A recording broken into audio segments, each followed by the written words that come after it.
No.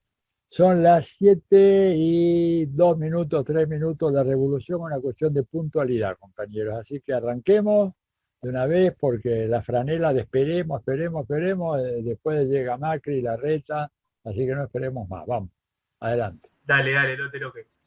Bueno, vamos a empezar.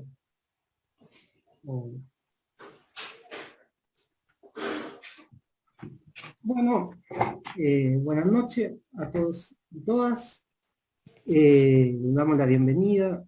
Somos un grupo que empezamos a juntarnos hace ya casi un año, desde mayo del año pasado. Decidimos llamarnos Amauta, por todo un homenaje a Mareta y ustedes se deben imaginar. Y este grupo nace con el objetivo de poder estudiar a Marx y distintos y diversos autores marxistas, desde una perspectiva crítica, obviamente. Nace en mayo del año pasado, al otro día del cumpleaños de Marx. De hecho, parte así una suerte de manifiesto que se llamó Ayer fue el cumpleaños de Marx, y se logró congregar un grupo de compañeros y compañeras de distintos lugares de Argentina y de Chile. De Chile empezábamos un poco antes, principalmente de Santiago, Argentina de La Plata y Capital. Y este grupo, como primera tarea, nos dimos la lectura de Marx, de todas las obras que tienen que ver con las revueltas, con distintas revueltas o procesos insurreccionales que se dan durante el siglo XIX. Principalmente mirando un poco de lo que estaba aconteciendo en Chile desde octubre del año 2019. La revuelta popular o el lanzamiento popular que se inicia el 18 de octubre del 2019. Así que a partir de eso comenzamos a esta lectura. Ya esta es nuestra segunda actividad. La primera invitamos a un amigo, a un docente amigo, que es Pablo Bonavena. Estuvimos haciendo un recorrido ahí por las discusiones del marxismo latinoamericano, principalmente las discusiones que se dan en la década de los 60 con la nueva izquierda, ¿ya? En cuanto a la estrategia de las distintas organizaciones que nacen en la década de los 60 en nuestro continente. Y después de eso nos dimos a la tarea de empezar una lectura sobre Gramsci. Una lectura fragmentaria en algunos casos, pero tratamos de generar o tratar nuevos temáticos, ¿no? El tema del poder, el tema de la hegemonía y contrahegemonía principalmente. Y es así como llegamos acá, ¿ya?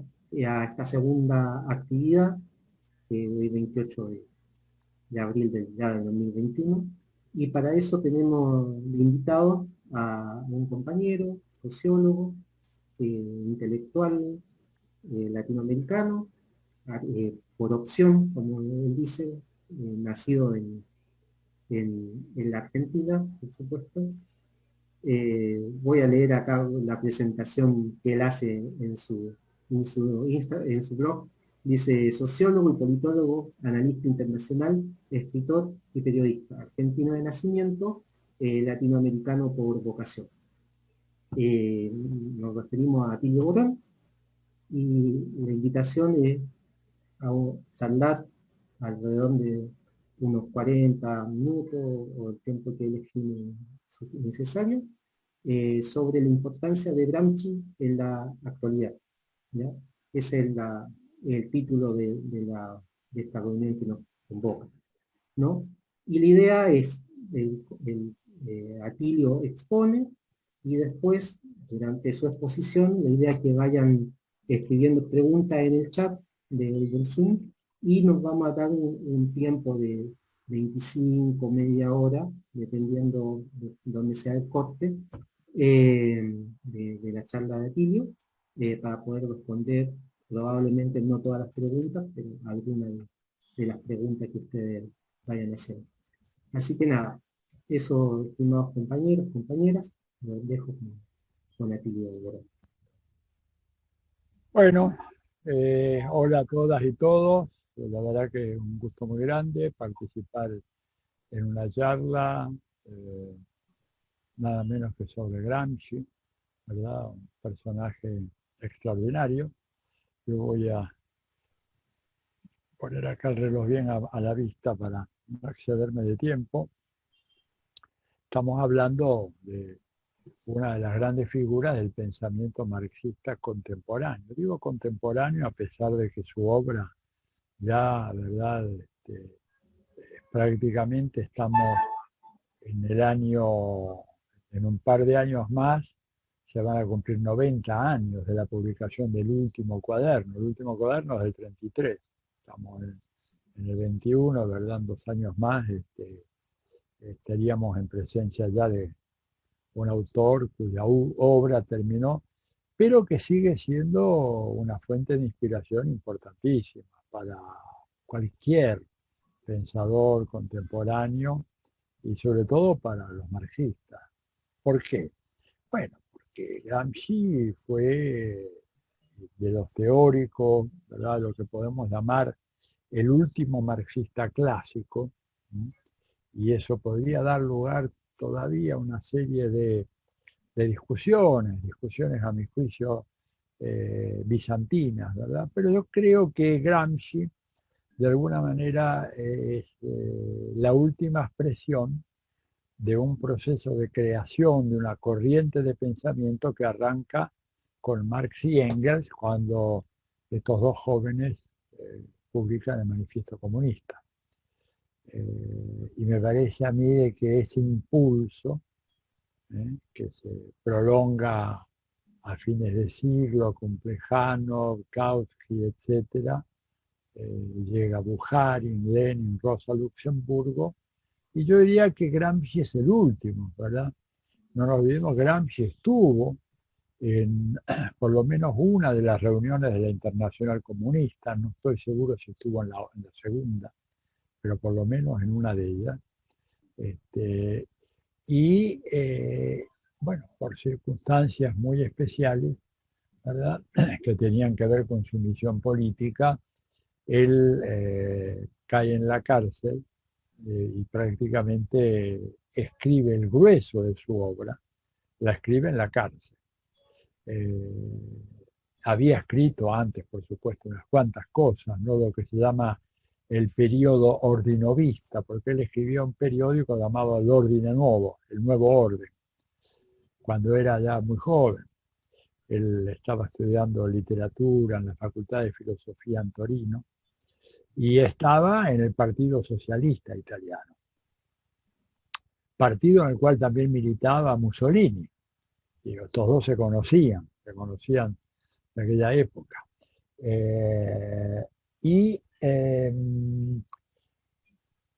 De hecho, el último texto que escribe en Libertad es las tesis de Lyon para el Partido Comunista, que es un texto muy interesante, que hace una radiografía de la sociedad italiana, y luego cae en la cárcel. Y ahí es donde él escribe todos esos cuadernos, ¿verdad? Que milagrosamente sobrevivieron a su periplo en la cárcel, porque digo periplo porque estuvo en varias cárceles de Italia, no solamente en una, y que después lograron salir de la cárcel. Es algo que está todavía en las sombras. ¿Cómo fue eso? Yo tengo una hipótesis, y es que de alguna manera hubo ahí o una actividad de la clandestinidad comunista que permitió hacer eso, combinado con una cierta laxitud, ¿verdad?, en el control de las actividades de Gramsci que permitió sacar esos cuadernos, que eran creo que 33 cuadernos, si no me equivoco, ¿verdad? Y no era fácil hacer eso. Que eran una papa hirviendo en las manos del Partido Comunista. La prueba está de que el partido no publica, ¿verdad? No publica esos textos, sino recién los publica la editorial del Partido Comunista Italiano recién en 1976. Y ahí lo publica. Antes lo había publicado, esos cuadernos, los había publicado una editorial comercial italiana, que era la editorial Einaudi Editores, una editorial de Torino, que publica los famosos volúmenes que de hecho nunca escribió Gramsci. Gramsci no escribió un texto, un libro llamado Notas sobre Maquiavelo, la política del Estado moderno. Él escribió una cantidad enorme de cuadernos, estos 33 cuadernos creo que eran, 33 o 29 más unos 4 más adicionales de notas, cartas, etc. Y que después se compaginaron de alguna manera y aparecieron como libros. Entonces, primera cuestión de pensar es que ahí hay, digamos, libros que de alguna manera no sabemos si Gramsci los hubiera compaginado de esa manera. Él iba escribiendo. Él no tenía contacto casi con la vida exterior. Iba leyendo periódicos. En general lo que leían era algunos periódicos del establishment, La Stampa de Torino, ¿verdad? El Messaggero de Roma, y leía una revista que se llamaba Civiltà Católica, o sea, Civilización Católica, que era una revista, digamos, parecida a lo que es hoy Criterio en la Argentina. No sé si ustedes lo ubican, una revista católica como eso. Perdón, ¿se están escuchando bien? Porque a veces salen algunos mensajes de que no se escucha, ¿sí? Bien. Bueno, entonces, él lo que tiene son esas notas. Pero ¿por qué digo que es el último de los clásicos? Porque ya después de Gramsci, ¿verdad? Hay una ruptura porque viene el fascismo, en el 33 en Alemania, había llegado el fascismo en Italia en el 22, ¿verdad? Él recibió de Mussolini la posibilidad de salir de la cárcel a condición de que se fuera del país. Y el hombre decidió quedarse en Italia aún en la cárcel, lo cual fue una decisión que acortó mucho su vida. Él muere muy joven, 46, creo que tenía 47 cuando muere, en el año 36, bueno, 1936. Y él, digamos, digo que es el último de los clásicos, porque después de eso viene el periodo entre guerras, viene la Segunda Guerra Mundial y una lenta recomposición del marxismo que realmente arranca recién a mediados de la década de los 50. O sea, ya es otra cosa. Ahora, por eso digo que Gramsci tiene un valor excepcional, por ser el último de esa gran dinastía intelectual que arranca con Marx y Engels y termina con él. Termina con él, pero él tiene una nota, una peculiaridad que hace de su obra algo extraordinariamente interesante, que fue la persona que mejor pudo ver el nacimiento de una nueva fase en el desarrollo del capitalismo.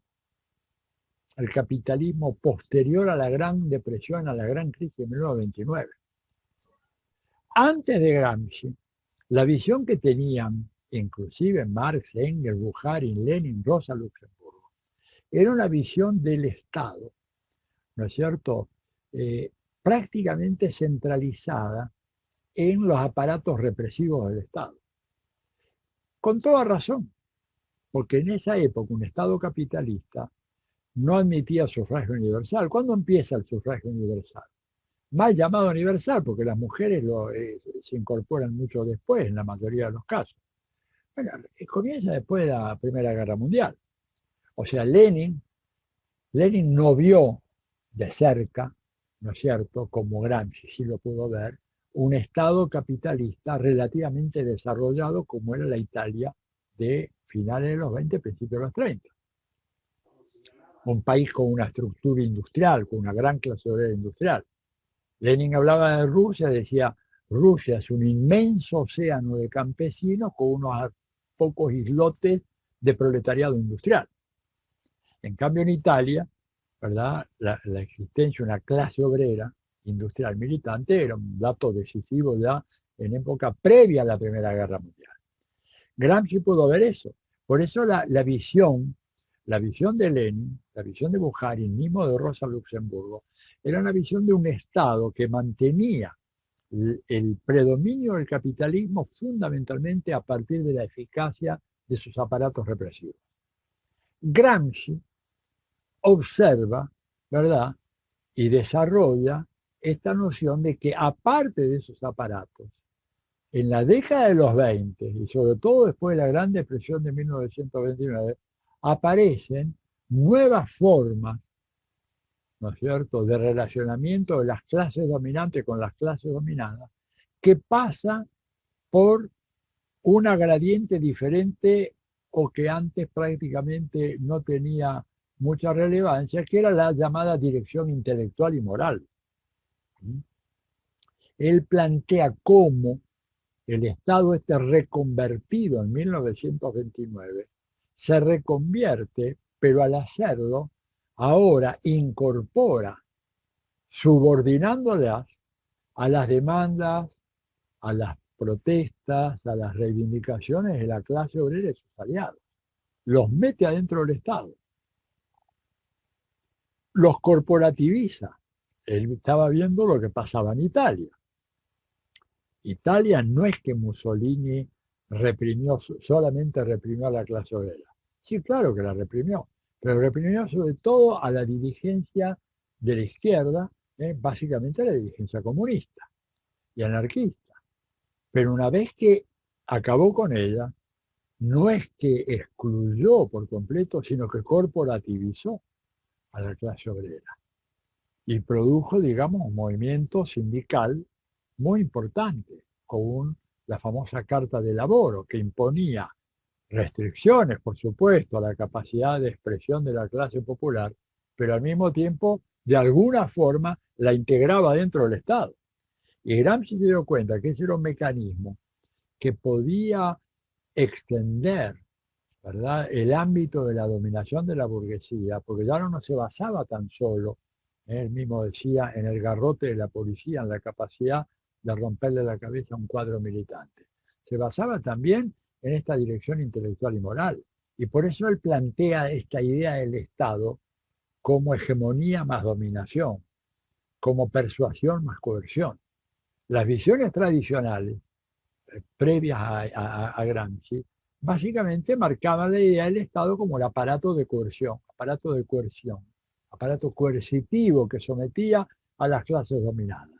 Gramsci dice, sí, eso lo es, pero también hay algo, ¿verdad?, que es muy importante, que es el desarrollo de procesos de construcción de hegemonía en donde la clase dominante penetra de alguna manera en la cabeza de los subordinados, les envía, les emite su propia concepción del mundo, sus ideas, sus valores, sus prejuicios, sus temores, y de esa manera su dominación se hace mucho más fuerte.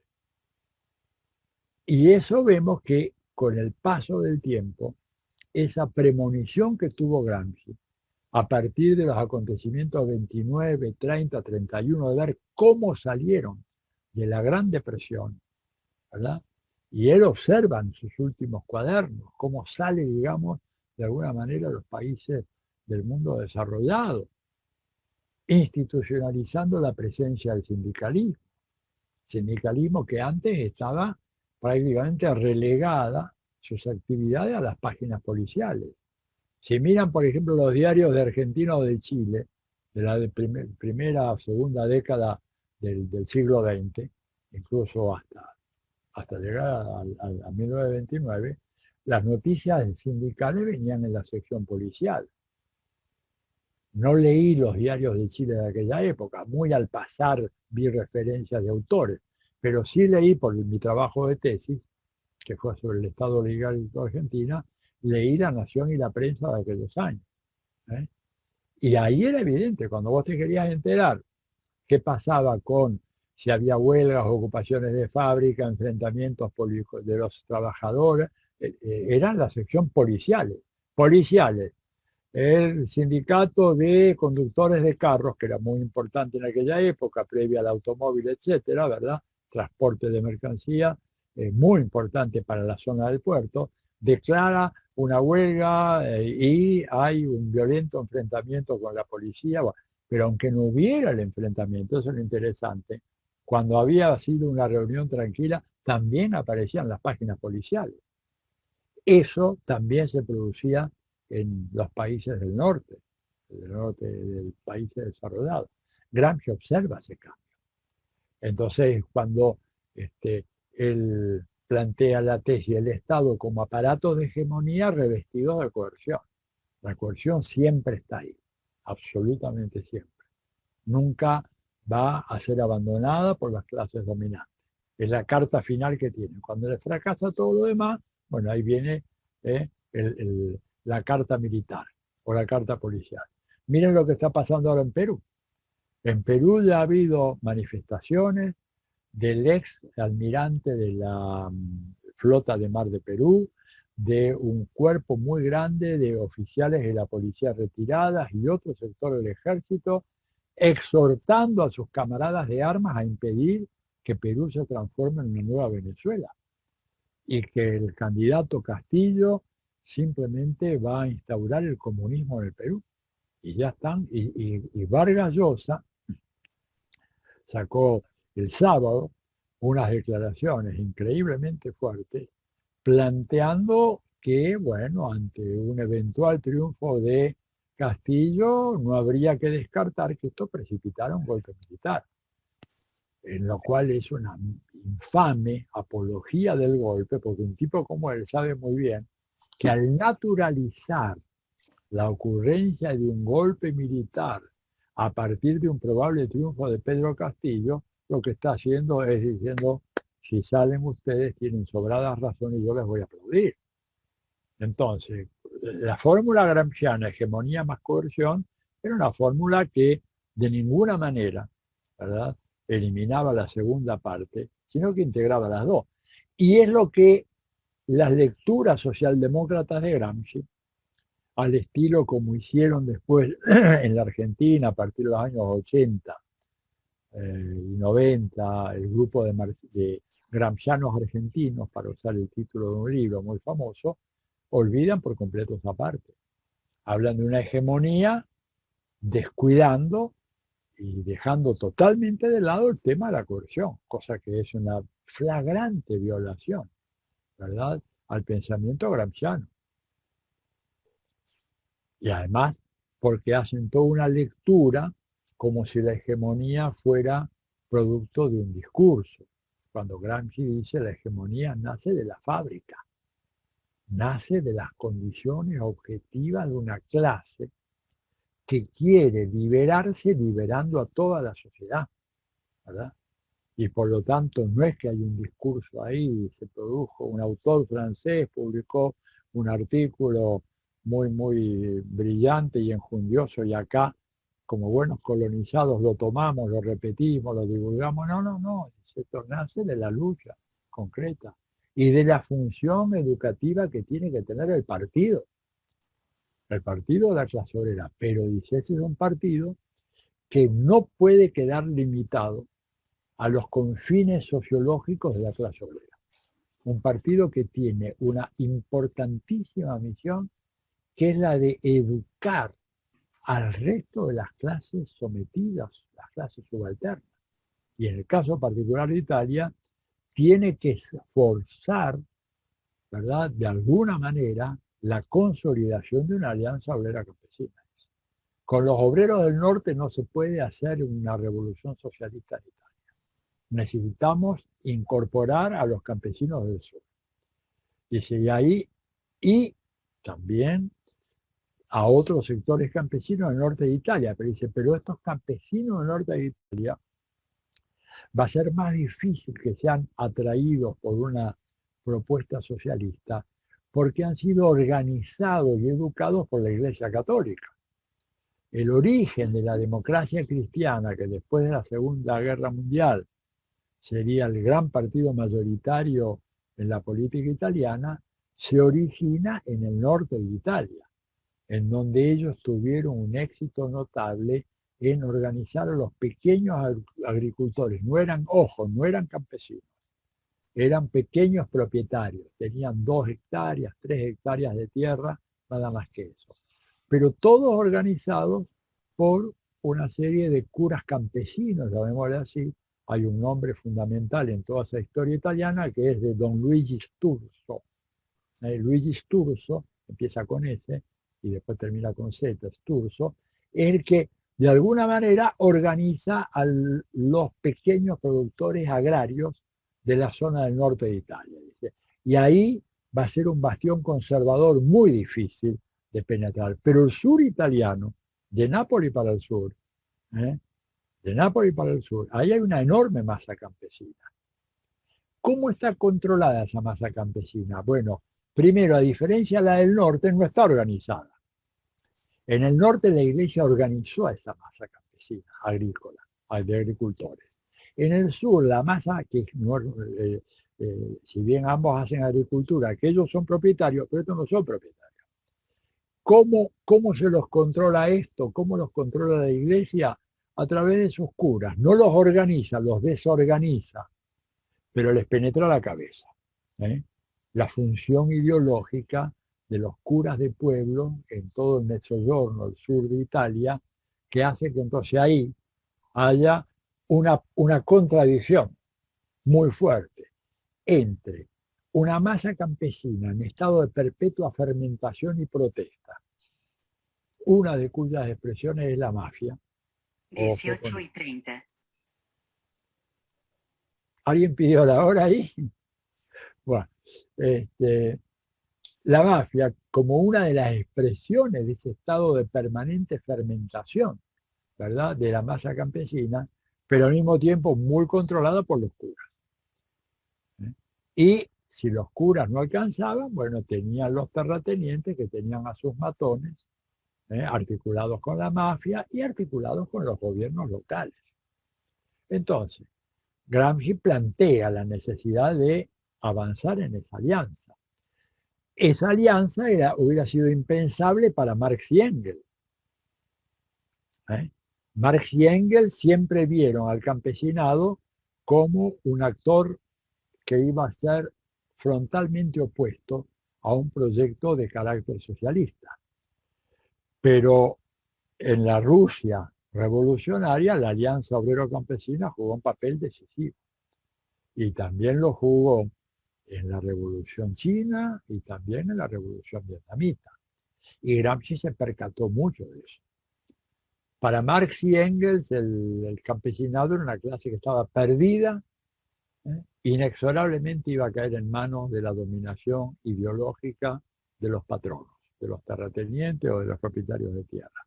Gramsci dice, están en esa condición, pero es obligación del Partido Comunista salir a conquistar esa masa. Porque esa gente que está explotada, está embrutecida, está dominada, ¿verdad?, está oprimida. Nosotros no podemos pensar en una Italia donde solamente hagamos un proyecto para la clase obrera industrial. Eso no tiene futuro. Tenemos que hacer eso. Entonces, en Gramsci, un poco vemos cómo esta concepción de la hegemonía estaba plantada sobre la base de una capacidad de articular intereses complejos y heterogéneos del conjunto de clases y capas oprimidas de la población. Es decir, Gramsci no creía en un partido de la clase obrera industrial, ¿verdad? Decía, porque una tal concepción finalmente, ¿no es cierto?, finalmente termina siendo un partido que se va a agotar en la defensa de los intereses corporativos de esa clase, dejando de lado a todo el resto. Y entonces él proponía estas alianzas amplias, pero claro, estas alianzas amplias tenían, como todas las alianzas, un sector hegemónico. Y él decía, bueno, el proletariado industrial, ¿verdad?, tiene que ser capaz de llevar adelante la concreción de esta alianza. Y si no lo hace, ¿verdad? Si reniega esta idea es porque es un esclavo, y acá cito a una referencia que Gramsci hace en uno de sus textos a Lenin, un esclavo que no comprende su condición de esclavo. En el mejor de los casos, un esclavo que lucha por mejorar su condición de esclavo, pero no por poner fin a la esclavitud. O sea que acá vemos cómo el tema, ¿verdad? El tema de la ideología y el tema de la alianza se articulan de una manera notable. ¿eh? Y él dice, por ejemplo, bueno, los comunistas torineses habían planteado la cuestión de la hegemonía del proletariado, o sea, la base social de la dictadura proletaria del Estado obrero. Pero para ello, decía, el proletariado tiene que convertirse en clase dirigente. En la medida, fíjense ustedes, en que consigue crear un sistema de alianzas de clase que le permita movilizar contra el capitalismo y el Estado burgués a la mayoría de la población trabajadora. Fíjense, esto nos calza como anillo al guante sobre las tareas actuales en la Argentina. Co-crear un sistema de alianzas de clase que permita movilizar contra el capitalismo y el Estado burgués a la mayoría de la población trabajadora, lo cual quiere decir en Italia, dice él, dadas las relaciones de clase existentes en Italia, obtener el consenso de amplias masas campesinas, que no son masas que nacieron marxistas-leninistas, como muchas veces uno escucha a algunos compañeros muy enfervorizados. Ni los campesinos ni los obreros nacieron marxistas-leninistas, en ningún lugar del mundo. Ni en Argentina, ni en Brasil, ni en Chile, ni en México, ni en Cuba, Ojo con eso, no pensar que el marxismo-leninismo, una tardía incorporación al proceso revolucionario cubano, ¿o no? Toda esta concepción ingenua que yo veo en algunos grupos muy radicalizados que a veces se pasan de rosca, ¿verdad? La revolución cubana, digo, ¿cuándo se declara esa revolución marxista? 16 de abril de 1961, como habían llegado al poder 2 años y medio antes, y recién en ese momento se acuerdan. No, no, Fidel lo dijo en Chile, en ese famoso discurso en la Universidad de Concepción, cuando pretendieron hacerle decir a Fidel de que lo que estaba pasando en Chile era un caso de craso reformismo. Porque ahí en la Universidad de Concepción era el baluarte del MIR. Y el MIR tenía un diagnóstico de la realidad chilena que básicamente criticaba de una manera, a mi juicio, exagerada al gobierno de Allende porque no era lo suficientemente revolucionario. Y eso le preguntan a Fidel, allá en Concepción. Está todo en este libro. Este es el original. Yo lo conseguí cuando yo vivía en Chile muchos años. Y este es de Editorial Quimantú, pero todavía se consigue por ahí. Ahí Fidel lo que dice es que, dice, nosotros, si cuando estábamos en la Sierra Maestra, planteábamos un programa socialista, revolucionario, marxista, no íbamos a tener el seguimiento de las masas campesinas cubanas en la provincia del Oriente, para colmo, que eran devotas de la milagrosa caridad del cobre, que es la virgen tradicional del catolicismo cubano. ¿Cómo le vas a decir a esos tipos, tenés que ser ateo, comunista, revolucionario y marxista? Es una locura. Nosotros, además él lo dice en ese discurso, proponíamos nada menos que el retorno a la Constitución democrático-liberal de 1940. Proponíamos la expropiación de algunos grandes latifundios con indemnización. La expropiación de la empresa de energía eléctrica de los americanos, pero íbamos a indemnizarla, ¿verdad?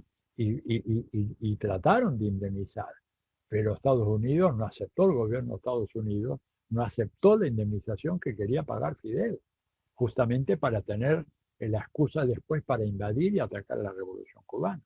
Pero él ahí, Fidel en ese discurso, ¿verdad? Que se lo súper recomiendo, dice, porque ustedes tienen que tener en cuenta que para poder avanzar en un proceso revolucionario es necesario tener una clara conciencia cuál es el grado de desarrollo de la conciencia posible de las capas populares. Conciencia posible. O sea, ¿hasta dónde pueden pensar estos sectores populares? ¿Cuán lejos pueden llegar? Pueden llegar hasta plantearse un proyecto anticapitalista, revolucionario, socialista, radical. Y él dice, yo no veo que en Chile las grandes masas populares pudieran acompañar a Salvador Allende si él se lanzara por un terreno, ¿verdad?, que va más allá de lo que la gente puede entender. Dice, nosotros no pudimos hacerlo en Cuba. Y recién después de Girón, el pueblo cubano estaba preparado para decir, esta es una revolución socialista. Bueno, esto es un poco lo que Gramsci plantea acá y que Fidel interpreta muy bien. ¿No es cierto? Decir, bueno, dar esa batalla ideológica, ganarnos a esos sectores. ¿Cuánta gente hoy en la Argentina está dispuesta a embarcarse en un proyecto anticapitalista a nivel popular? ¿Cuánto? Creo que muy poco. Hay algunos. Hay, por supuesto. Veo sonrisas socarronas en el público, ¿verdad? Yo no digo que no hay. No, no, ojo, por favor, no me malentiendan. Pero a ver, pero una revolución requiere conquistar una mayoría. Si no, está en la famosa cita de Engels cuando dice la época en que las revoluciones se hacían con una minoría consciente a la cabeza de masas inconscientes, termina con la Comuna de París. Punto. Le pone la firma a Engels y Atilio se calla la boca. Después de eso no voy yo a rebatir, digo, además tiene razón. Tiene razón. Por eso la gran batalla por la conciencia es una batalla fundamental. Por eso Gramsci. Por eso la batalla por hegemonía, por eso los aparatos ideológicos del Estado. Ahí aparece el TUSER recién en la década de los 60, 20 años después de terminada la Segunda Guerra Mundial. Por eso le decía que Gramsci es el último de los clásicos y el primero en ver toda esta complejidad que tiene el mundo de hoy. Porque en las condiciones actuales esta política de alianza es absolutamente fundamental. Solo no podemos. Tenemos que conquistar esa mayoría, claro. El problema es que esa mayoría ha sido educada, como decía el Che Guevara, desde hace 500 años, ha sido educada por la fuerza capitalista. Y consideran al capitalismo como algo natural.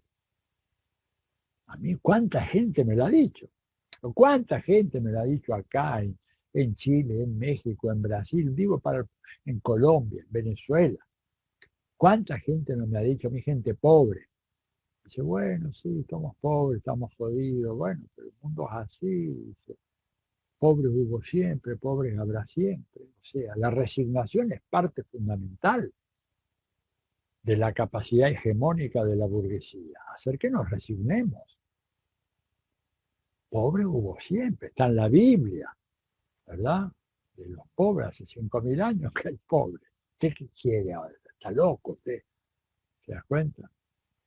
Y el capitalismo, bueno, el sistema natural. ¿Cuántas veces no me dijeron a mí, fíjese cómo son los chicos cuando juegan? Desde la más tierna infancia los chicos son egoístas, les quitan el juguete al otro, ¿verdad? Por lo tanto, el impulso egoísta es absolutamente congénito a la especie humana. Y el capitalismo es el sistema que proyecta a nivel de toda la sociedad el egoísmo que cada uno tiene a nivel micro, a nivel individual. Y ese es el discurso. Acompañado por otro discurso, digo, la burguesía en 500 años, como dijo el Che, elaboró de todo. El otro discurso, ¿cuál es? La autoinculpación de los sectores oprimidos y explotados. Autoinculpación absoluta. Vos vas hacia distritos con gente muy pobre, ¿verdad? Obreros, campesinos, o ni siquiera jornaleros ocasionales, y te pones a hablar con la gente, ¿verdad? Y cuando entras en confianza bien, de repente dices, bueno, pasa que yo también soy medio flojo, qué sé yo, a veces no voy a trabajar o no, o llego tarde o no me caliento, no le meto ganas, que yo, o tomo mucho. Entonces el domingo salgo y estoy con los amigos y se me va la mano y al día siguiente, el lunes, no puedo levantarme a las 6 de la mañana para ir al laburo. Entonces digo, sí, el patrón es un hijo de puta, etcétera, pero además yo no, no cumplo como debía. Digo, este mecanismo es viejo. Este mecanismo, hay un estudio maravilloso, se me fue totalmente el nombre por ahí, pero sí, me acuerdo del título, en inglés es The Constitution of Poverty, o sea, la constitución de la pobreza. Es un estudio que hacen en Inglaterra sobre cómo surge y cómo se autoperciben los pobres en Inglaterra en la época de la Revolución Industrial. ¿Verdad? El estudio es contemporáneo de la década de los 80 del siglo pasado, pero con una minuciosa recuperación de fuentes históricas, de informes ¿cómo se llama?, de los párrocos de las iglesias o de los pastores protestantes, que llevaban, eran ellos los que cuidaban el ojo a ver qué hacían con los sectores obreros, y se veía muy claro el fenómeno de la autoinculpación como un mecanismo de control social tremendo, ¿verdad? Y cómo, digamos, recargaban en la mujer el papel de disciplinar a sus maridos, a sus padres, a sus hijos. Es muy interesante todo ese fenómeno, digamos, como una división de roles muy diferente a la que tenemos hoy, ¿verdad? O sea, la mujer era un poco la encargada de hacer que el marido no tome, que el marido abandone los vicios, para facilitar que el marido vaya a trabajar y ser explotado. Y eso está un fenómeno muy estudiado, que llega hasta nuestros días.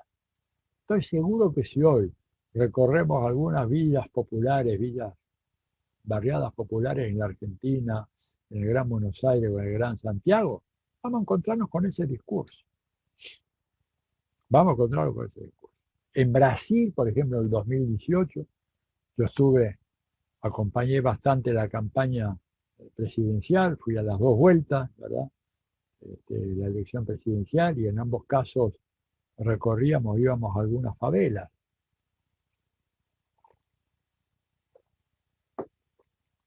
Y era impresionante este fenómeno de la autoculpabilización. O cuando uno salía de todo aquello, como nos decían en muchos casos, sobre todo en Río, preguntábamos a la gente, ¿cómo están ahora? Y bueno, ahora sí, estamos un poco mejor. Estamos hablando de los efectos de las políticas del PT, ¿verdad? Estamos un poco mejor. Decía, sí, antes acá había demasiado narco, además no llegaba ningún tipo de locomoción pública porque las calles no estaban asfaltadas, era un desastre, digamos. ¿Y ahora cómo está? No, ahora estamos un poco mejor. ¿Y a qué atribuyen eso?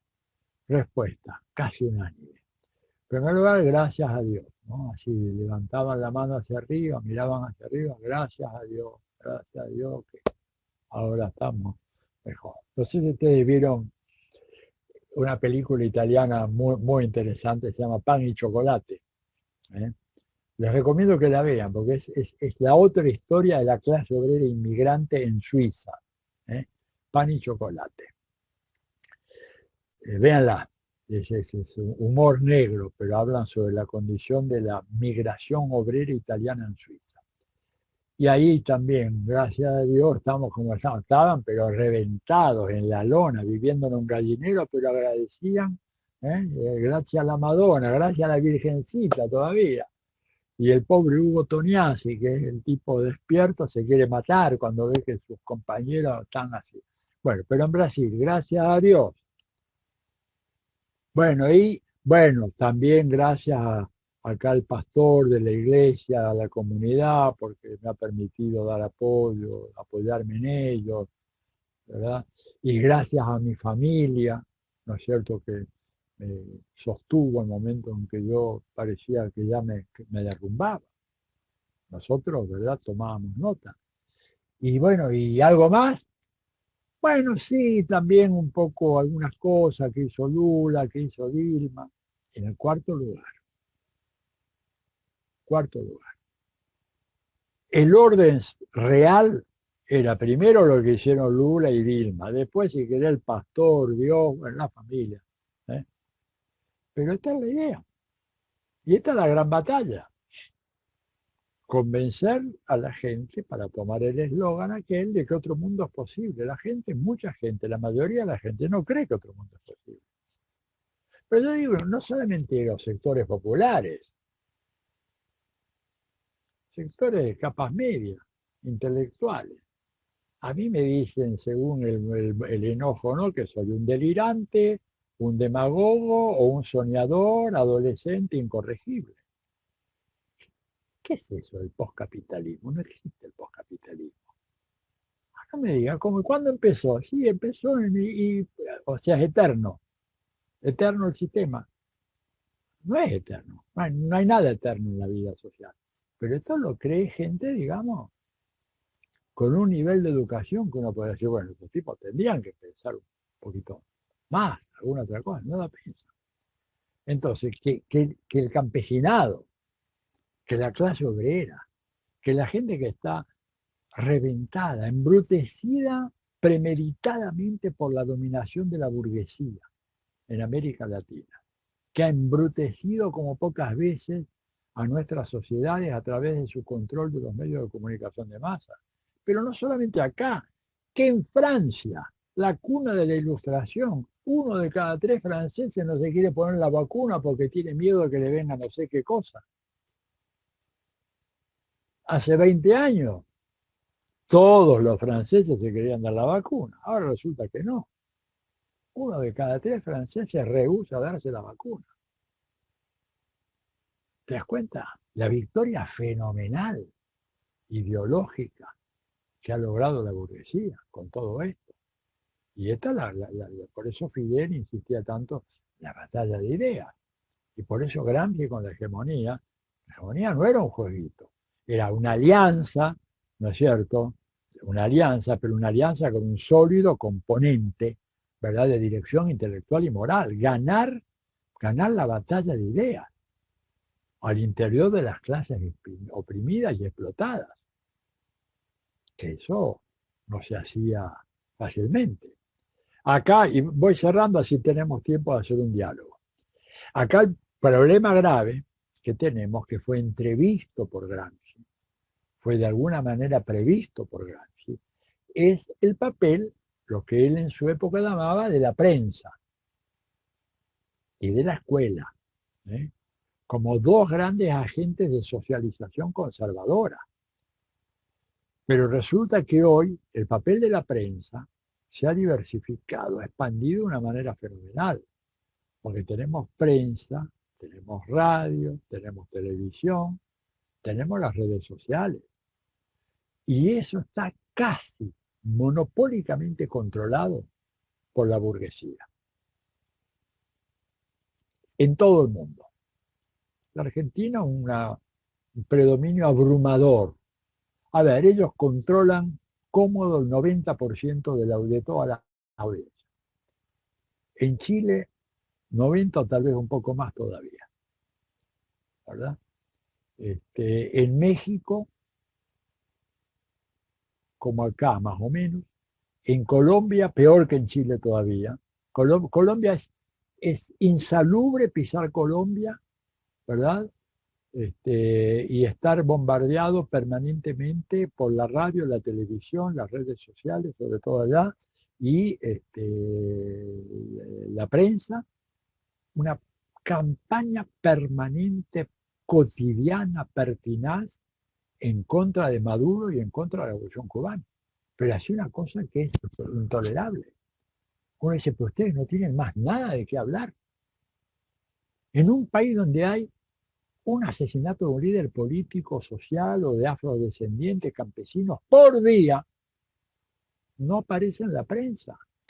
Acá en la Argentina no aparece en la prensa, no aparece ni siquiera en página 12 acá. Ni digamos Nación o Clarín. no aparece en el Mercurio o en la Tercera de Chile, no aparece en el Comercio de Lima, no aparece en el Excelsior del Reforma de México, no aparece por ningún lado. Son medios de comunicación que tienen una articulación internacional, que ponen y sacan las noticias, blindan países enteros para que las malas noticias no circulen, blindan, hay un blindaje a personajes como Mauricio Macri, ¿verdad? O Iván Duque, que aparecen en las cuentas de los Panama Papers con decenas o centenas de empresas truchas, evasores fiscales, contrabandistas metidos en los peores negocios. Todo blindado. Una prensa que se ha perfeccionado el arte de mentir de una manera fenomenal. Entonces, contra eso estamos luchando. Y esos son uno de los pilares que tiene el poder capitalista en el mundo actual. Por eso, digamos, la tarea difícil, ¿no es cierto?, de conquistar una hegemonía, encuentra tantos obstáculos. Piensen en el mundo académico, acá la termino. Me acabo de enterar, la hija de un amigo de la familia está haciendo un posgrado en una de las universidades privadas de más renombre acá en la Argentina, sobre relaciones internacionales. El otro día habla la chica conmigo, me pide una opinión sobre un tema, y entonces le digo, bueno, ¿y qué estás leyendo? Y dice, bueno, fulano, mengano, Joe Nye, el otro, todos autores estadounidenses, algún que otro europeo, y le digo, decime, ¿tenés algo de literatura en lengua castellana? Dice, no hay ni uno en toda la carrera. En las 8 materias de la maestría no tenemos un texto escrito en castellano. ¿Cómo no van a salir colonizados? ¿Cómo no van a salir colonizados? Esta chica tuvo un atisbo, de repente se dio cuenta, le pidió al viejo, dame el número, quiero hablar con Borón a ver qué piensa. Pero el resto, nada, nada. Entonces, digamos, esta es la gran batalla que tenemos que dar. Es muy cuesta arriba, hay que armarse de paciencia, no querer triunfos fáciles ni inmediatos, pero es la gran tarea que tenemos que hacer si queremos honrar la memoria de Antonio Gramsci y si queremos lograr alguna vez poder cambiar este mundo. Hay que convencer a la gente para tomar el famoso adagio o lema del Foro Social Mundial, convencer a la gente de que otro mundo es posible. Cuando Margaret Thatcher decía, there is no alternative, no hay alternativa, estaba reproduciendo un discurso profundamente arraigado en la sociedad inglesa. Esto es lo único que hay, no hay otra alternativa. Ahora esto se está deteriorando, ¿verdad? Pero igual tenemos un largo camino por delante. Bueno, paro acá y escucho los comentarios, las críticas, así que bueno, gracias por escuchar.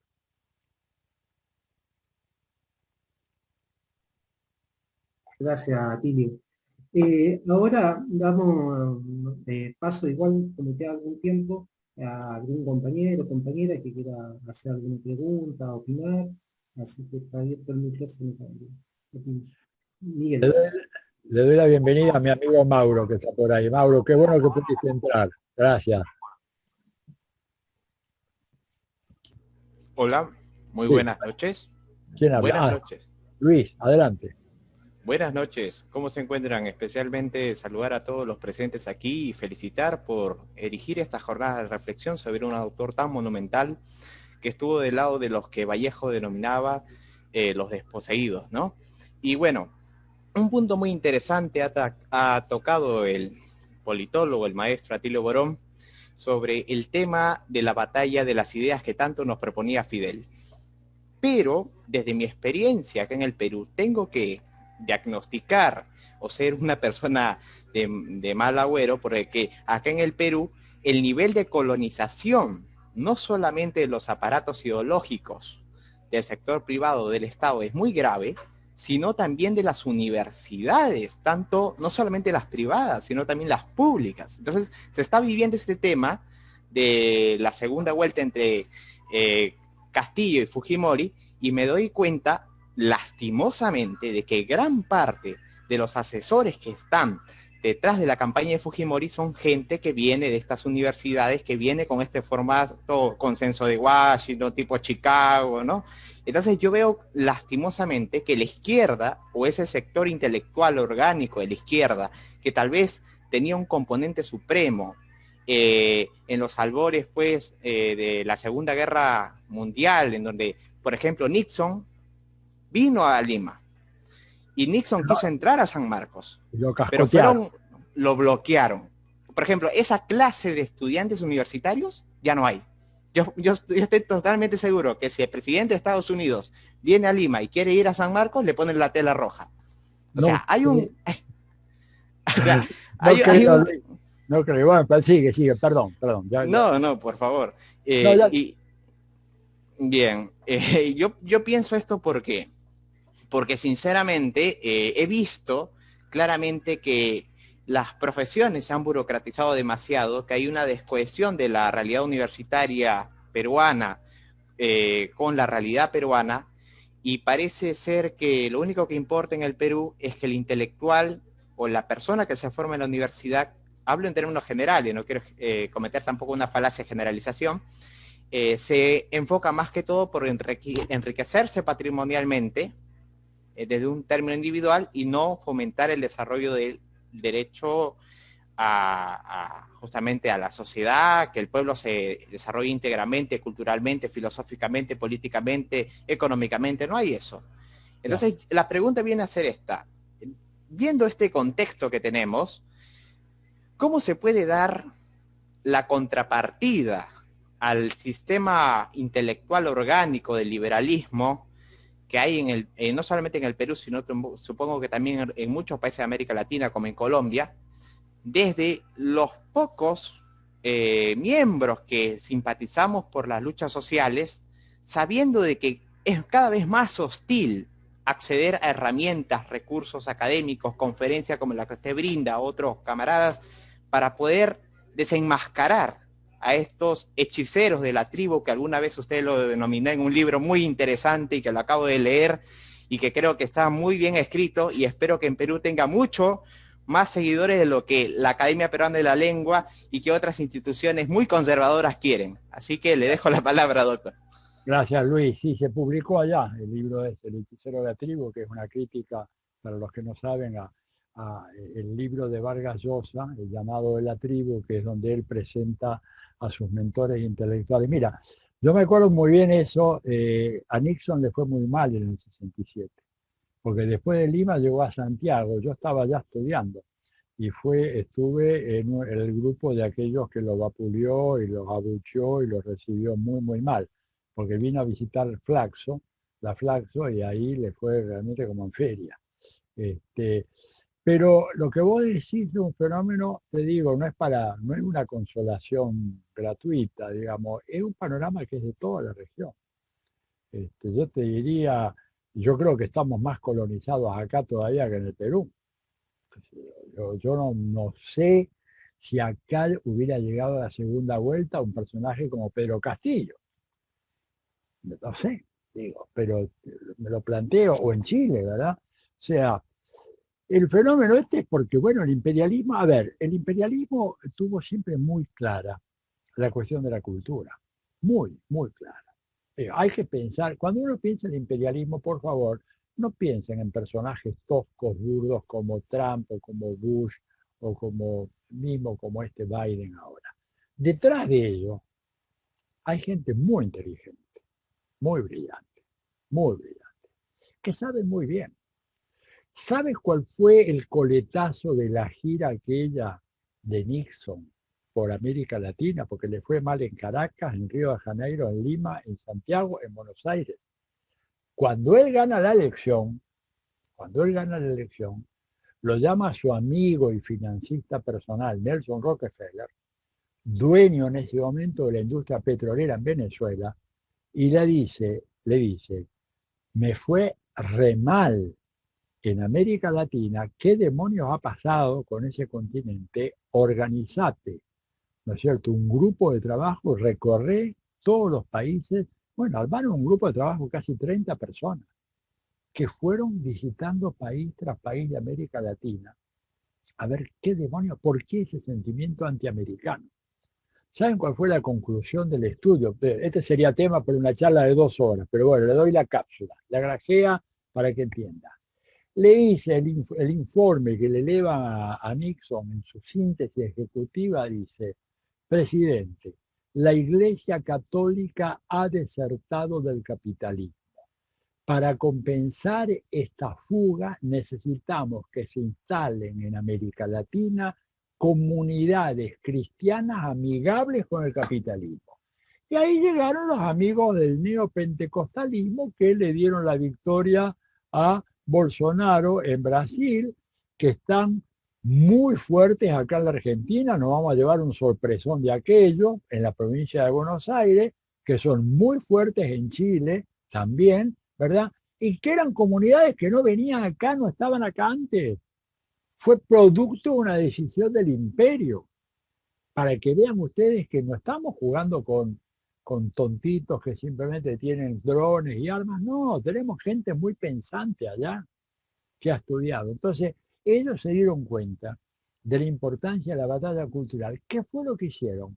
Después de la Segunda Guerra Mundial, un enorme programa de becas, de formación para jóvenes latinoamericanos,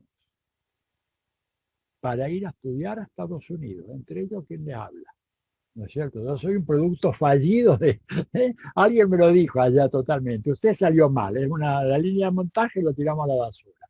Pero por uno que sale mal, hay 99 que salen bien. Bueno, pero ellos armaron ese programa y después lo ampliaron para incorporar a quienes periodistas, los cursos de buenas prácticas para los periodistas que vayan allá, los periodistas de Perú, de Colombia, de Chile, de Argentina. Acá la manga, esto de delincuentes como la Nata Morales Solá, Fernández Díaz, el otro, todos ellos, los Leucos, etcétera, todos van allá a tomar cursos 2 semanas, 3 semanas, 4 semanas, y vuelven como gente que hacen las buenas prácticas del periodismo. ¿No es cierto? Longo Bardi es la voz de la embajada directamente, advirtiéndonos de que acá se viene un reformateo, un clave autoritaria de la democracia argentina. Pero este tipo no lo dice, él no piensa nada, él es un monigote que le dan cuerda y dice lo que le dan, lo que debe decir. ¿Quiénes más han llevado? Fiscales, jueces. Entendamos, todo el tema periodístico entrenado allá. Principales jueces y fiscales de América Latina entrenados allá, los Bonadíos, todas estas mangas de delincuentes que tenemos en la justicia federal, entrenados en Estados Unidos. Sergio Moro, que condenó a Lula, entrenado en Estados Unidos. Los bandidos que condenaron a Jorge Glass y a Correa en Ecuador, entrenados en Estados Unidos. Los que castigaron a Evo Morales, entrenados allá. Entonces, es un imperio realmente, no solamente enormemente poderoso por su fuerza económica, lo es por su fuerza militar, por su fuerza política y por su fuerza ideológica, ¿verdad? Que entrena y crea esta colonización que recién llamaba Luis David y que no es exclusiva del Perú, es un cáncer que hay en toda América Latina, contra el cual estamos librando un combate muy desigual. Pero yo digo, no se puede abandonar la idea de que, bueno, porque, mejor dicho, no se puede decir que porque estamos en inferioridad de condiciones nos vamos a dar la batalla. Y acá les pongo un ejemplo importante que es lo que Gramsci decía, ¿verdad? Pesimismo del intelecto, optimismo de la voluntad. Digo, mi análisis puede ser muy pesimista, y es muy pesimista, pero también yo tengo el optimismo, sé que la voluntad puede vencer estos enormes obstáculos que existen en todos nuestros países para el avance de una política de izquierda revolucionaria. Hay una anécdota que es extrema, es un caso de voluntarismo fenomenal, es cuando se produce el naufragio del Granma, porque aquello no fue un desembarco, fue un naufragio, en donde realmente sobrevivieron pocos de aquel viaje heroico, tantos así que se dispersan y recién 3 días después Fidel se encuentra con Raúl y otro más. Ahora no recuerdo el nombre del otro guerrillero. Y se encuentran, bueno, después los grandes abrazos, primero además esquivando los balazos porque tenían toda la aviación de Batista que estaba rociando con ametralladoras toda la Sierra Maestra, en la zona de donde ellos habían desembarcado, la ciénaga aquella, y Fidel le pregunta a Raúl, ¿cuántos fusiles tienes, Raúl? Y Raúl le responde, tengo 5, Fidel. Fidel dice, yo tengo 2, o sea son 7, ya ganamos la guerra. Esta anécdota, que no es nueva, por ahí la leyeron ya, pero yo tuve la suerte que me la contara Raúl, hace ya muchos años. Contó esta anécdota porque hablaba con un pequeño grupo de gente que habíamos ido a Cuba, hablando sobre la importancia, ¿verdad?, de la voluntad, de la supervivencia de Cuba, del bloqueo, y pone eso como ejemplo. Pero dice, yo les debo decir a ustedes que cuando Fidel me dice a mí y al otro compañero, no me acuerdo el nombre, quién era, ahora por ahí me acuerdo, que ya ganamos la guerra, yo pensé, Fidel se volvió loco. Si de acá no salimos vivos. Y este dice, ya ganamos la guerra. Bueno, y ganaron la guerra. Ganaron la guerra. Por eso no hay que apillonarse cuando dice estamos en una gran inferioridad. Sí, es cierto. Pero si nosotros actuamos, ¿verdad?, con persistencia y aprendemos a manejarnos con estas tecnologías alternativas de comunicación, que es fundamental, podemos dar una batalla muy fuerte. Parece que no, pero ellos sienten el pinchazo, porque antes no tenían contestación ninguna, pero ahora podemos responder, podemos aplicar algunas de estas tecnologías que nos permiten aunar esfuerzos, combinar acciones. Digo, no es que estamos totalmente indefensos. Entonces yo digo, para ya sintetizar la respuesta que fue muy larga, es evidente este fenómeno de la colonización, ¿verdad? Pero también es evidente que hoy contamos con algunos instrumentos que nos permiten por lo menos entrar en una guerrilla de ideas. No guerra porque la desigualdad es muy grande. Una guerra de guerrilla de ideas, ¿verdad? Yo cuando me preguntan a mí a veces qué soy, a veces digo politólogo, sociólogo, otras veces digo guerrillero de ideas, ¿verdad? Estoy permanentemente disparando ideas extrañas, extravagantes, contrarias al capitalismo, las disparo por todos los medios. Es poco, claro, comparado con estos grandes potencias periodísticas que tienen una empresa como el Mercurio, como Clarín o como Nación detrás. Es un esfuerzo pequeño, pero les duele, y este es el dato significativo. Y si les duele quiere decir que lo que estamos haciendo de alguna manera llega y tiene su impacto. Bueno, más preguntas. Hola. Adelante. Disculpe. En relación a una frase que comentó, en donde consideraba que los grandes medios de difusión de la hegemonía conservadora son por un lado la prensa y por otro lado las escuelas. ¿Cómo considera que se puede construir esta hegemonía justamente desde las escuelas, los liceos, los colegios, por parte del propio estudiantado o el profesorado? Combatir cara a cara contra esta hegemonía notoria del conservadurismo.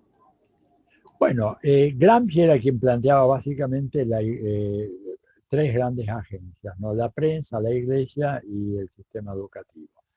Creo que es a partir de la labor que podemos hacer cada uno de nosotros, organizándonos, dando la pelea, sometiendo a discusión los currículos escolares, a ver qué es lo que se enseña, cómo se enseña, qué bibliografía, tratar de suscitar también, en el caso de las escuelas, entre los padres, la preocupación por la enseñanza de los chicos.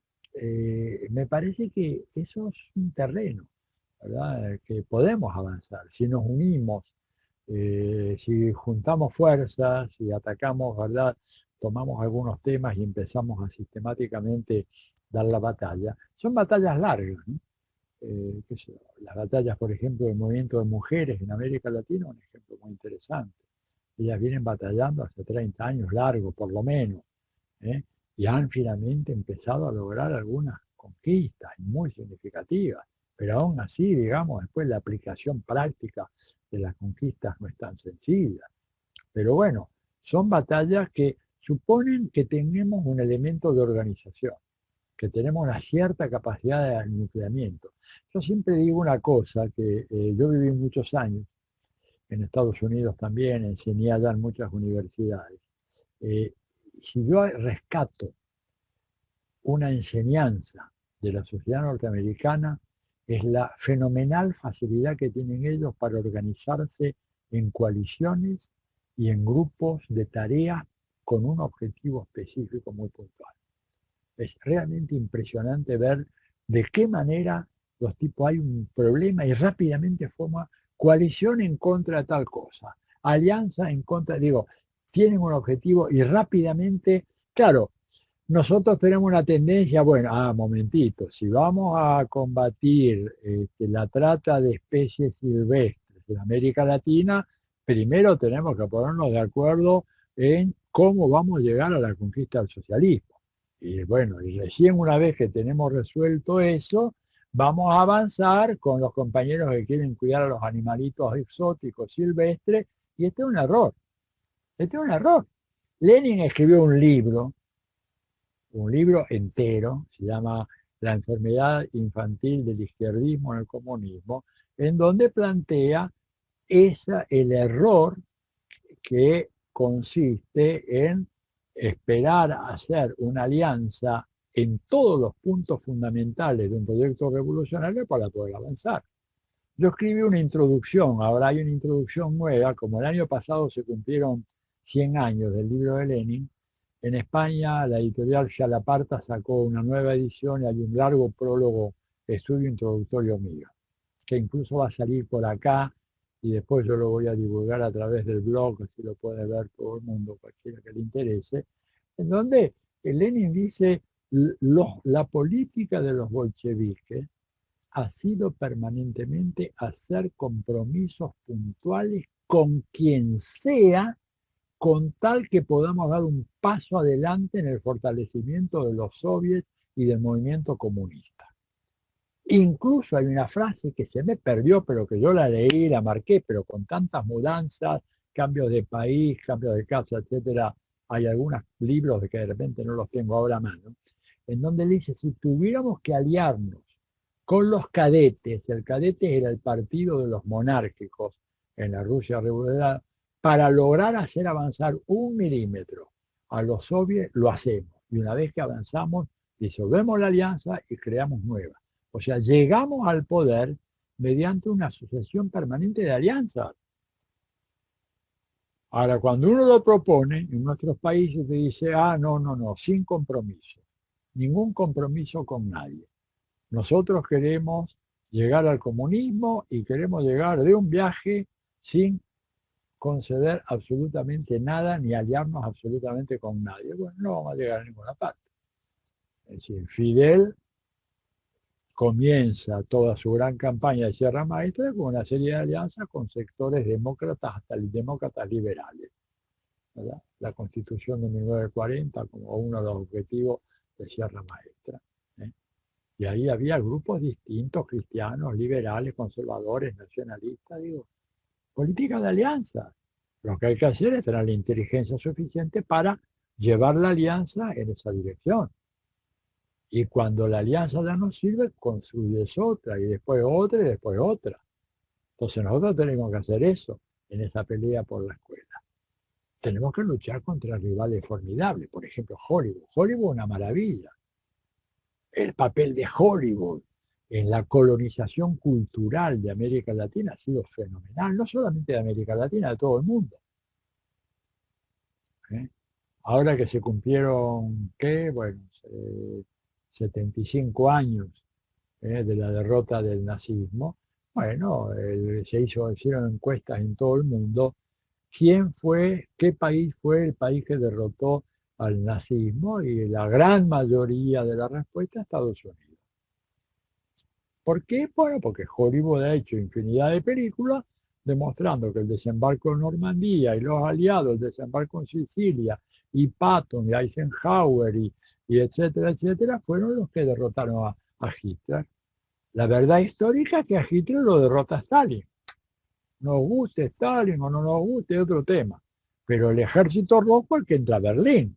Berlín era el núcleo, el corazón, el eje central del poderío nazi en Europa.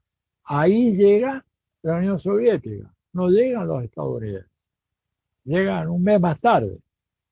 Sin embargo, gracias a la industria cultural de los Estados Unidos, la imagen es que la Segunda Guerra Mundial la ganó Estados Unidos.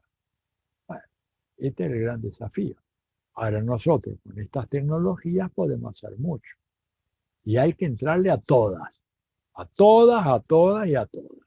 Grave error, aquel ya no don tal, no. Hasta tenés que meterte en el TikTok. No te gusta, no importa. Pero si transmite, claro, pero si transmite un mensaje que pega, ¿te das cuenta? ¿Qué sé yo? Chicos jóvenes, por ejemplo, Facebook ya te dicen es para viejos. A mí me lo dicen todos los días. Mi hija, mi nieta me dicen, no, papá, ¿qué haces con el Facebook? Esto es para la gente de tu edad. Y mirá, no es tan así, digamos, hay 1.400 millones de personas que siguen en el Facebook. No es un dato menor. Facebook tiene más seguidores que la población de la China. Es el principal país del mundo. Mucho más que la China. Que llegan casi, el último número que estuve mirando eran casi 2.000 millones. Entonces, ¿qué vamos a hacer? ¿Tan pavotes de decir, no, ahí no nos metemos? Por favor. Aunque sea, metamos, no sé cómo, disfrazados, pero tenemos que estar ahí. Y tenemos que estar en Twitter, y tenemos que estar en Instagram. Y bueno, me parece que si no, estamos perdidos. ¿Qué vamos a hacer? ¿Ir a repartir un panfletito a la salida de la fábrica? ¿Con eso qué hacemos? Hoy en día el mundo, el universo Gutenberg está en un proceso lamentable de decadencia. Yo lo digo rodeado de libros, me quiero morir. Pero mis estudiantes de posgrado prefieren toda la vida que les mande un pequeño video y no que les haga leer un libro. Pero no solamente acá, pasa en todo el mundo. Entonces, bueno, o nos metemos en esa cultura o quedaremos como fósiles, ¿verdad? De un mundo antiguo que ya se fue, donde había librotes así, enormes, ¿verdad? Y ya poco lo lee. Porque la gente, además, piensa, la mayoría de la gente, cómo se entera de lo que pasa en el mundo con este aparato. Por acá. Y acá no se puede leer un libro. Acá puede leer un texto de 3, 4 páginas. Picante, ¿no? Con mucha fuerza, con mucha, ¿verdad? No te leen más. Entonces, bueno, o aceptamos esta realidad, yo igual publico libros y participo en una empresa editorial, empresa de una manera grandilocuente, un grupo de amigos que sacamos libros de izquierda a pérdida, pero los sacamos. Ediciones Luxemburg, hemos hecho cosas muy, muy lindas, ¿verdad? Pero, pero me consta de que la gente hoy lee, se entera de lo que pasa en el mundo a partir de estos aparatitos. Entonces, o nos metemos ahí o arriamos la bandera o nos dedicamos a otra cosa. Bueno, más preguntas, vamos, tenemos 10 minutos más de preguntas, porque 8:30 yo ya me derrumbo. Profesor, buenas noches. Hola. ¿Qué tal? Le saluda Juan Carlos Pesquén, peruano también, residente en la ciudad de La Plata. Ajá. Me quedo con esto último que estaba comentando, ¿no? Sobre el tema de la construcción que hacen los medios de comunicación y el por qué son atractivos para las nuevas juventudes, ¿no? Para las nuevas generaciones. Hay un autor que lo vi en la Facultad de Periodismo y Comunicación Social, que es el español que vivió un tiempo, buena parte de su vida en Colombia, Jesús Martín Barbero, que escribe sobre los medios y las mediaciones. Y en alguna de las conclusiones, alguna de las cosas que plantea Barbero es que justamente muchas veces es como un error, ¿no? Tratar de meter la escuela a la televisión. porque en cierto punto la escuela es aburrida. Entonces, ¿por qué no meter la televisión a la escuela para ver cómo funciona este dispositivo de dominación? Porque al fin y al cabo la televisión es un dispositivo de dominación muy importante. Para no ir más lejos, en Perú, por ejemplo, nosotros tenemos 3 grupos mediáticos que concentran el 84% de la prensa escrita, audiovisual y radiofónica, y que hoy justamente en este contexto de elecciones que estamos atravesando, han salido pero a bombardear con todo, muy fuertemente al profesor Castillo, Pedro Castillo, y posicionándose ya en favor del fujimorismo, ¿no? Y todo lo que eso implica, el retroceso y una derrota moral si es que el fujimorismo llega nuevamente al poder. Y, y es cierto, ¿no? ¿Cómo hacer como para poder avanzar en países donde los grupos monopólicos de los medios de comunicación tienen mucha influencia, ¿no? Usted habla de los medios alternativos, de las redes sociales, es cierto, sí, juegan un rol muy importante. Para no ir más lejos hay que ver lo que pasó en Ecuador con el TikTok, por ejemplo, creo que sí es necesario estar allí, pero no solamente es estar, sino también cómo uno comunica, ¿no? Y cómo uno es atractivo para poder atraer, ¿no? El interés de las personas, de los votantes, que al fin y al cabo, en el marco de las democracias, las elecciones se ganan los gobiernos se ganan en el marco democrático, ¿no? ¿Cómo hacer para convencer a ese poblador, a ese votante, a ese ciudadano, ¿no? De que, bueno, la propuesta que uno tiene es la propuesta adecuada, idónea, ¿no? Para atraerlo por lo menos, ¿no? Teniendo en cuenta de toda esta colonización que también usted mencionó, en la cual estamos inmersos, ¿no? Estamos muy, muy arraigados nosotros mismos, nos cuesta salir y muchas veces nos posicionamos de una mirada un poco vanguardista inclusive, ¿no?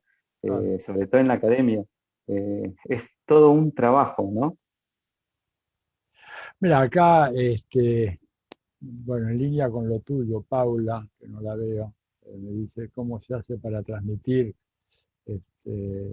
ideas complejas con las redes sociales o entrando en las escuelas. Yo creo que, bueno, está evidentemente la capacidad que tengamos nosotros de poder transmitir ideas muy importantes, de avanzada, con un lenguaje sencillo y llano, exento de academicismo. Yo a veces veo, por ejemplo, propuestas o proclamas de organizaciones populares, de organizaciones de izquierda, en donde se nota mucho una impronta fuerte de intelectuales, pero que escriben para el gran público como si estuvieran escribiendo para un seminario de postdoctorado. Y entonces no llegan a la gente, ¿verdad? Yo lo que hay que, yo no digo caer en un lenguaje chabacano ni burdo, pero digo, sí decir las cosas.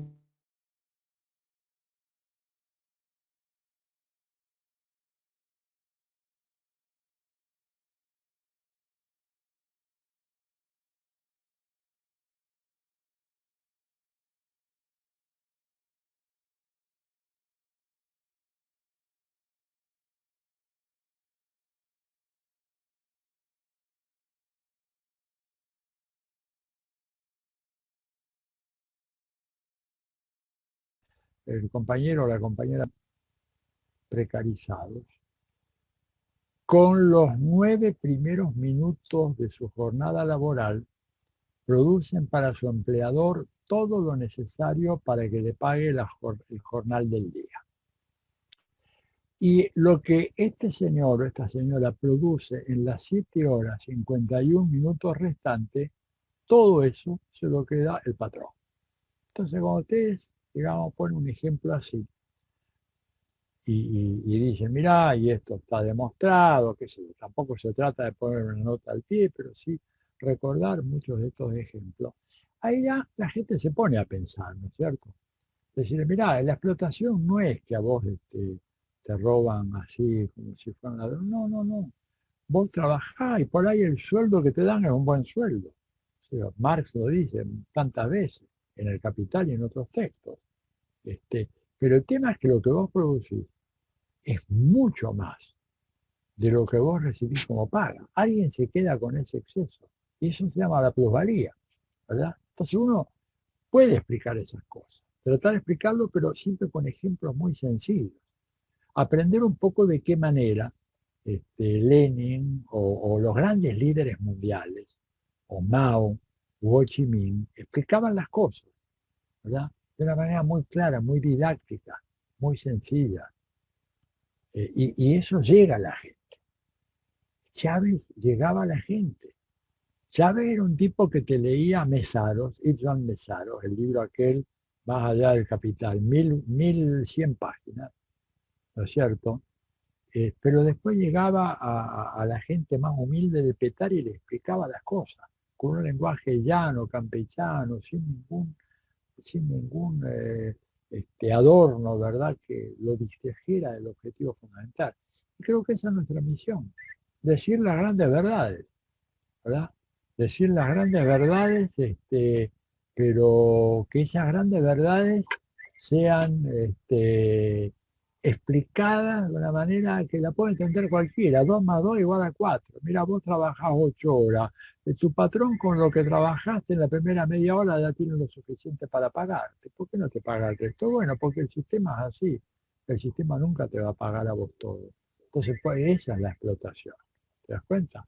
Yo creo que un poco esa es la tarea que nosotros tenemos que hacer. Y si bien las redes sociales no permiten un desarrollo como permite una tesis doctoral, ¿verdad? Que es un trabajo de más largo aliento.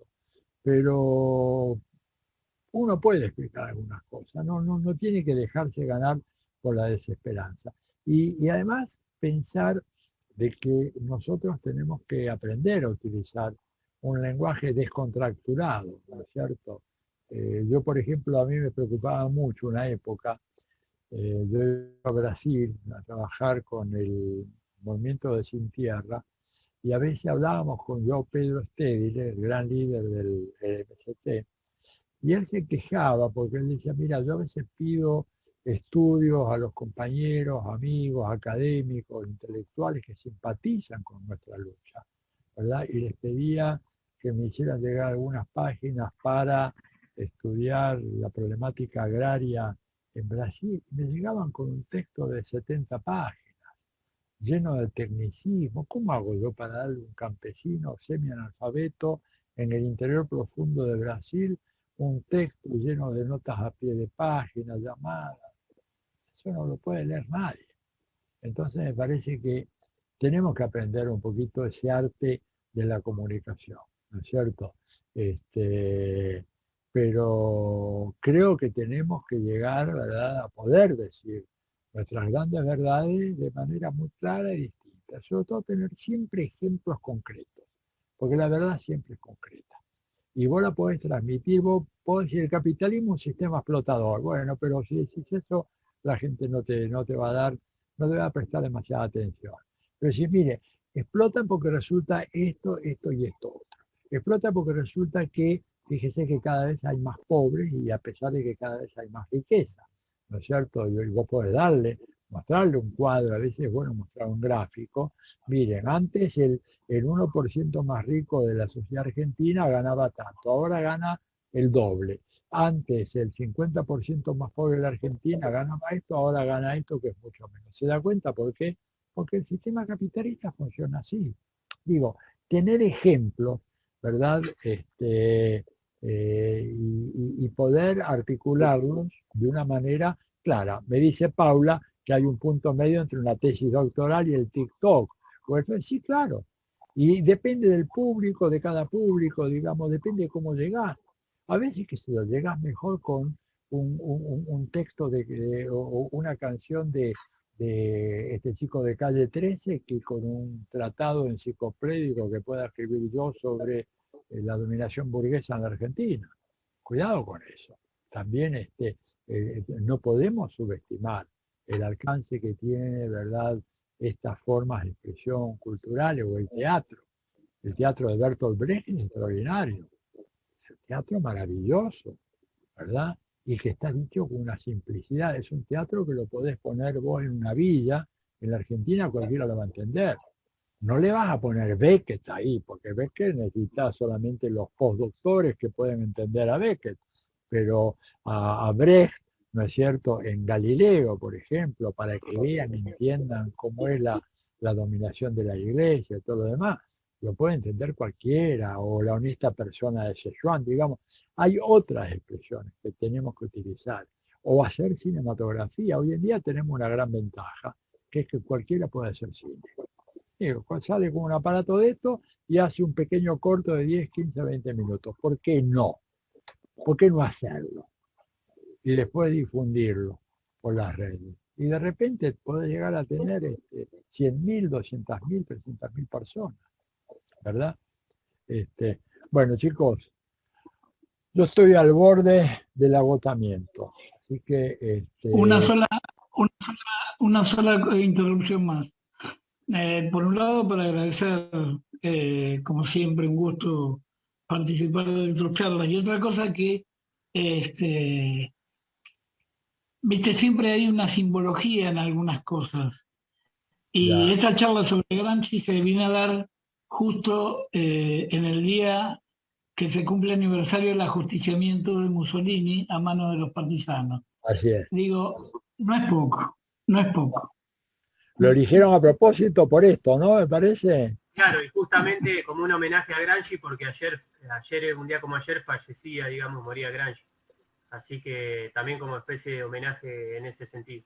Ah, tenés razón, claro, bueno, que la vorágine de noticias es tan impresionante que, bueno, perfecto, bueno, chicos, muchas gracias, espero que han permanecido ahí al pie del cañón todo este rato, por ahí seguiremos en algún otro momento, gracias a ustedes, Tío, muchas gracias por... un gran abrazo, que la pasen bien y grabaron esto por ahí, que hagan una cosa, difúndanlo porque puede servir. Por supuesto, por supuesto.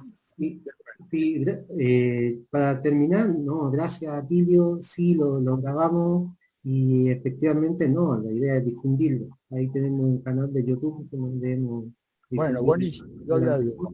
Escúchenme, yo soy un lingüista fracasado y estoy siempre pensando y mirando nombres, etcétera, etcétera. Tamaranov no lo tenía yo, digamos, que tengo muchos amigos y amigas. Tamara, ¿cómo es la cosa? Una espía soviética, porque tu apellido es italiano, la rusa Tamara, digo, el apellido es italiano, el nombre es recontra ruso, así que había otro nombre que quería, bueno, que Sken ya me dijo, y Nichea. A ver, Novelo, decime, ¿de dónde venís? No, mi papá era italiano. Ah, está bien. ¿Y te puso Tamaranov o Tamaranova? No, Novelo es mi apellido. ¿Pero tu nombre es Tamara? Sí. Ah, pero no es Tamaranov entonces. No es Tamara, no. Eso para despistar a los espías, bueno, está muy bien, está bien. Porque sería Tamaranova, yo digo, si esta es rusa, pero ¿cómo rusa? No me sacaba nada. ¿Y vos, Nichea, de qué origen es el apellido? Ernesto. Hola Tilio, hola gente, es Vasco el apellido. Ah, Vasco, mirá vos, bien, perfecto. Tenemos todos pueblos de la Resistencia. Está bien, sí. Bueno, vos, Dupont, tenés un apellido ilustre en los Estados Unidos, digamos, llegás allá, firmás Dupont y ya pase por acá, señor, pase por allá. Tengo encendedores, todo.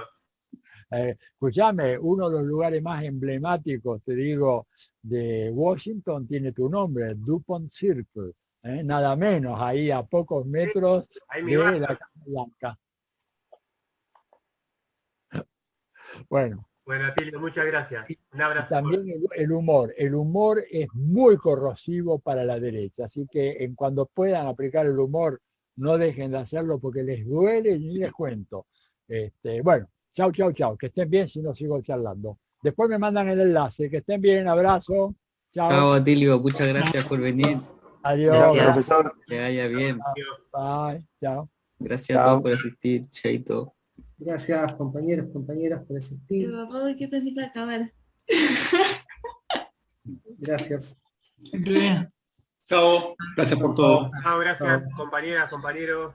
Nos estamos viendo, gracias por participar. Nos vemos la próxima. Chao. Nos vemos. Nos vemos, nos vemos. Ya salte.